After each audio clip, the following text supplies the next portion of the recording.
The gymnasium doors were still propped open, letting in that thick August heat, when Colonel Hastings, the installation commander, a man who'd spent 30 years being unimpressed by almost everything, stopped mid-sentence and turned to look at the two enormous monitors mounted above the visitor check-in desk. Every screen in that gymnasium was supposed to be cycling through the same looping welcome slideshow: base history, upcoming events, a photo of last year's 4th of July fireworks over the flight line. That's what it had been showing for the last 2 hours of Fort Calloway's family and community open house. And then, without anyone touching a keyboard that I could see, both screens blinked black for exactly 1 second and came back up with my name. Captain Elena Reyes. Top Secretse. Army Cyber and Intelligence Command, Liaison, Joint Operations. Underneath it, in smaller red text that made a couple of visitors actually gasp, access granted. My cousin Tyler, the family's self-appointed golden boy, discharged from the National Guard after 8 weeks of basic and never once willing to let anyone forget that he'd tried, while framing my entire career as some kind of consolation prize, was standing 3 feet away from me with his mouth still half open from the sentence he hadn't gotten to finish. He'd just told a small crowd of visitors, loud enough for the people browsing the recruiting table to hear, that I couldn't even handle basic training, that I'd washed out and got some desk job answering phones, that the Army probably kept me around out of pity because our uncle used to be a recruiter. He'd been performing for an audience his whole life. This was just the latest stage.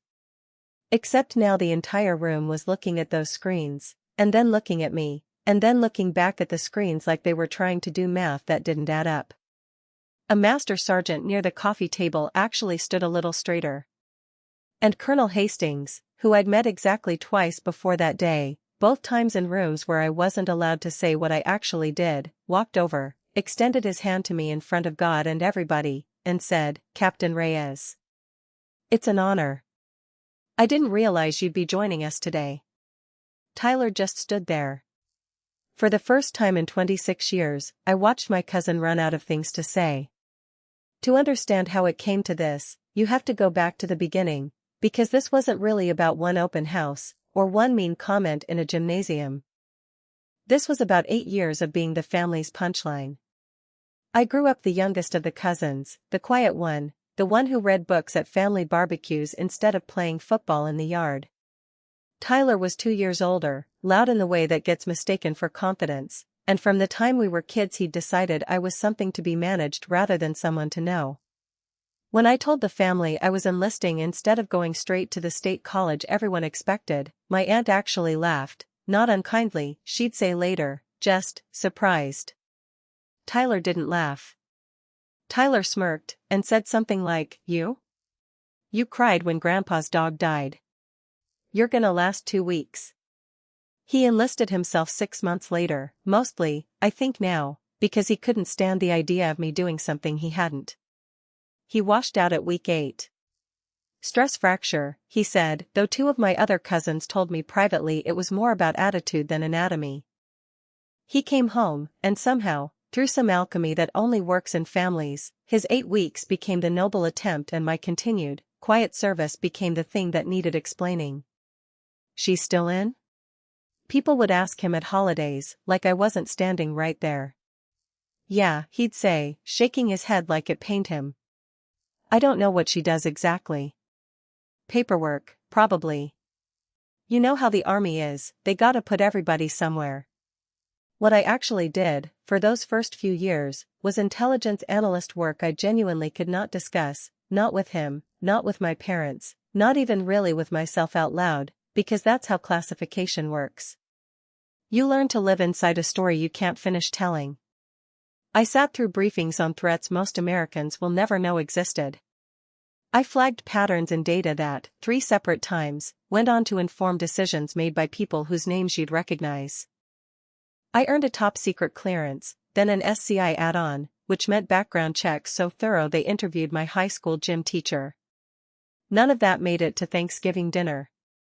What made it to Thanksgiving dinner was Tyler, 3 beers in, doing an impression of me answering phones in an office somewhere, for the troops, he'd say, and everyone would laugh, and I would sit there with a security clearance higher than anyone else at that table would ever hold, unable to say a single word in my own defense. My best friend Priya Malhotra, my roommate from officer candidate school and the only person outside my chain of command who knew even the general shape of what I did, used to ask me why I let it slide. Priya was the opposite of subtle. She'd gone from a poli-sci degree straight into logistics command and had zero patience for people who talked over other people's careers. You could shut him down in one sentence, she told me once, over cheap coffee in a break room that smelled like burnt popcorn. You don't, because you're protecting classified work from a guy who wouldn't recognize classified work if it bit him. That's not weakness, Elena. That's discipline. But one day it's gonna cost you, and I want you to know when it does, I've got you. She was right about the discipline. I'd watched people flame out of the intelligence world because they couldn't resist the urge to seem impressive at parties, a dropped hint here, a knowing smile there, and I refused to be that person. In the SCIF, the sensitive compartmented information facility where I spent most of my working life, there was no room for ego. You verified everything twice. You cross-checked signals intelligence against human intelligence against satellite imagery until the picture either held together or fell apart, and you never, ever let your own certainty outrun the evidence. I remember one operation, I can still only describe it in the vaguest terms even now, where a piece of data I flagged, something that looked like nothing to almost anyone else, ended up correcting an assessment that 3 other analysts had already signed off on. My supervisor, a taciturn civilian contractor named Wallace who did not hand out compliments, told me afterward that my read probably saved people from making a very bad call in a very bad place. That was the whole conversation. I went home that night and couldn't tell a single person what I'd actually done, and Tyler posted a photo from his warehouse job with the caption "Hard Day's Work" and got 42 likes. I decided, somewhere around year 6, that I wasn't going to fight this the way people fight things online, no dramatic confrontation, no viral moment engineered for spite. I was going to fight it the way I fought everything else in this career, patiently, on the record, through the actual structure of the institution I served. If Tyler wanted to keep performing his little routine at family functions, fine. But I was not going to let it define how the people who actually mattered, my command, my peers, eventually even my own family, understood who I was and what I'd built. I was going to let the truth surface on its own terms, in its own venue, backed by something nobody could wave away as bragging. I didn't know yet what that venue would be. I just knew I wasn't going to manufacture it. I was going to wait for it to be real. The open house wasn't my idea, and for a long time I almost didn't go. Fort Calloway ran a family and community open house every August, a genuinely nice event, flight line demonstrations, K-9 unit shows, a recruiting booth, food trucks, a chance for the surrounding town to walk onto post and see what their tax dollars actually funded. My aunt had convinced half the family to come that year, mostly because Tyler, freshly re-enlisted in the Guard after his second attempt and stationed nearby for a training rotation, wanted an audience for wearing his uniform around people who'd remember him failing the first time. I only found out my own unit had a small liaison presence at the event, a table near the intelligence and cyber recruiting display, there to answer general audience questions about career pathways. 2 days before, when my section chief mentioned it in passing and asked if I'd be willing to work it for an hour, since I photographed well for the pamphlets, which is a genuinely absurd sentence to hear about your own face. I said yes mostly out of professional obligation, and told exactly no one in my family I'd be there in any official capacity. I figured I'd stand near a folding table for an hour, hand out a few brochures about ASVAB scores and clearance pathways, and slip out before anyone noticed. I did not expect Colonel Hastings to be doing a walkthrough of every table that day, checking in with personnel the way commanders do at these events, treating an open house with the same seriousness he'd bring to an inspection. And I definitely did not expect my own cousin to plant himself 6 feet from that table, mid-conversation with a family from town, using me as his punchline before he'd even clocked that I was standing there in uniform. The complaint process, when I finally decided to use it, wasn't about Tyler at all. I want to be clear about that, because Tyler was family embarrassment, not misconduct, and the Army doesn't have a form for my cousin is insufferable. What I actually filed, about 4 months before that open house, was something different, a formal request through my Commands Awards and Recognition channel, the kind most analysts never bother with because the paperwork is tedious and the payoff feels abstract. I'd been putting off submitting the packet for a meritorious service commendation tied to that flagged assessment from the year before, the one Wallace had quietly praised and then never mentioned again. Priya was the one who finally sat me down with the DA forms and refused to let me leave her apartment until I'd drafted the narrative summary. "You keep saying you don't need the credit," she said, "but this isn't about credit. This is about the record showing what actually happened, so when someone eventually needs to know who you are, they can find out." I pulled the after-action reports. I requested copies of the cross-referenced intelligence summaries, redacted appropriately, through the proper declassification review. I got Wallace to write a statement, which took 3 separate emails because the man communicated primarily in monosyllables. I lined it all up, submitted it through channels, and then did the hardest part of the entire process. I waited, and I told almost no one, because that's what you do when you've built a career on not needing an audience. The review board met without me in the room, the way these things work, sometime in early summer. I got the notification on a Tuesday, approved, upgraded 1 tier above what I'd requested, with a formal citation and a line in my file that would follow me for the rest of my career. What I didn't know, what I couldn't have known, was that approvals like that one get flagged into a base-wide recognition system, the same system that occasionally, automatically, without any human deciding it in the moment, pushes a personnel spotlight to public-facing displays during community events, precisely the kind of low-key digital signage system nobody thinks about until it does something unexpected. Colonel Hastings later told me he hadn't even known the open house screens were tied into that feed. Somebody in the PAO office had. Nobody had planned for it to happen exactly when it did. That's the part one still think about, that the truth didn't arrive because I orchestrated a moment. It arrived because the record was finally complete enough to speak for itself, and the system just did what systems do when the paperwork is right.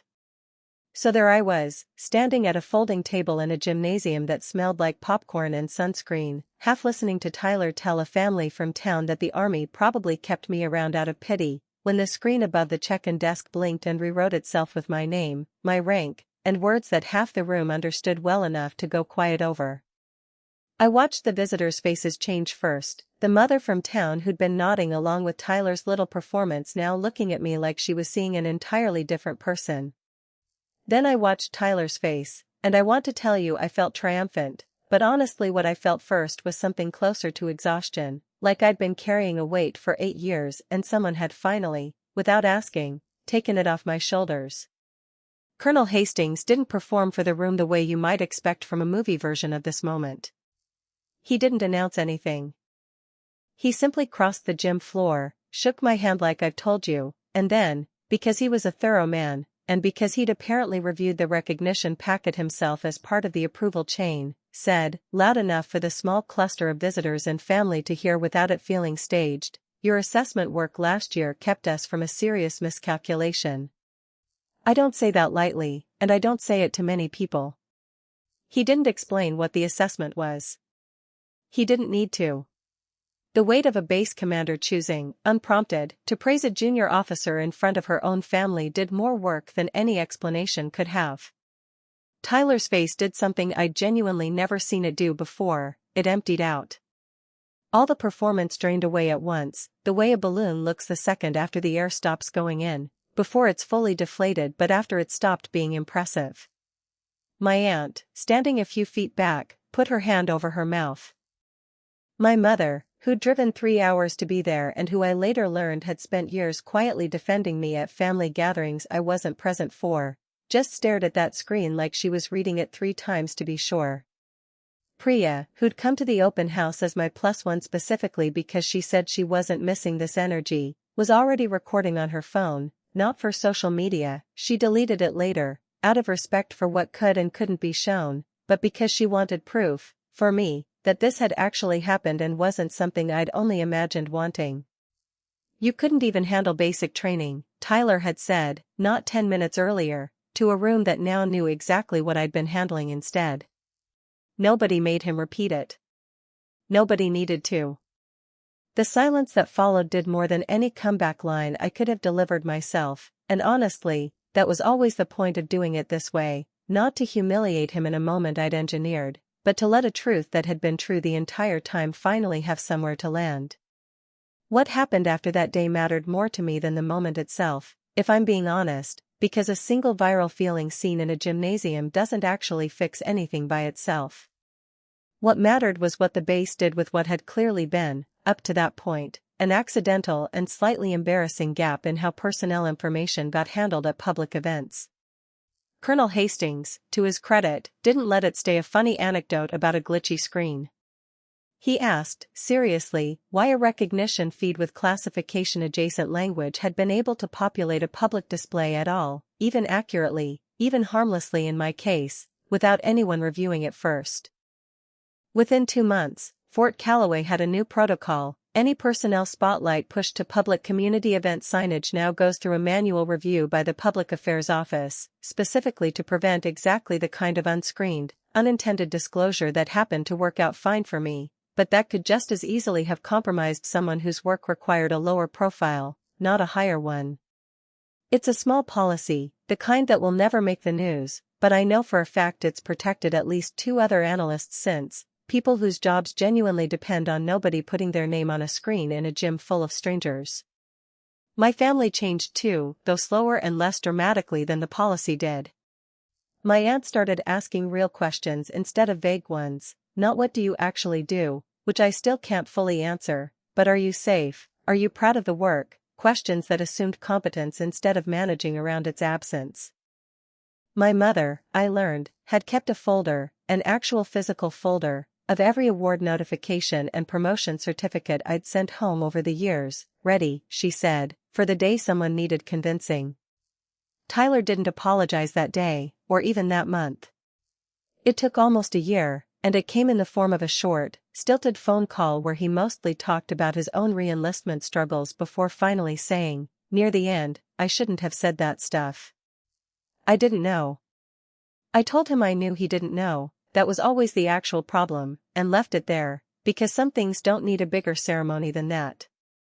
Priya still brings it up sometimes, usually when I'm being too modest about something at work, tilting her head and saying, remember when the screens just told everyone? Like it's our shorthand now for the idea that the truth doesn't need your permission to eventually get out. I think about Colonel Hastings' handshake more than I think about Tyler's face, honestly, the way an institution I'd given 8 quiet, undocumented years to finally, publicly, on its own terms, said out loud what I'd never been allowed to say myself. I didn't get there by outshouting anyone.